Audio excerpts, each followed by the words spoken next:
So let's now talk about problem 32-1. So in the problem, there was a revaluation, an impairment. So we are asked to prepare journal entries. Wait, I got, okay, here. Prepare journal entries for the impairment and then depreciation and then carrying amount of the equipment on December 31, 2023. Okay. So let's have first yung impairment. So ang carrying value ng equipment is 9 million cost less 4.2 million na accumulated depreciation. So 4 million 8. So ang pipiliin natin between fair value less disposal cost at saka value in use is yung higher. So that's yung fair value less disposal cost 3 million. So meron kang impairment na 1,800,000.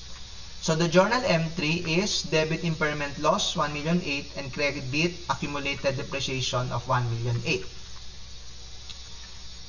So let's proceed for the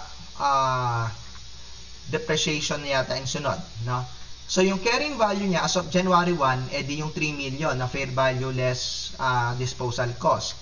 So i-divide mo siya dun sa revised useful life na 3 years, kaya magkakaroon ka ng depreciation for 2023 na 1 million.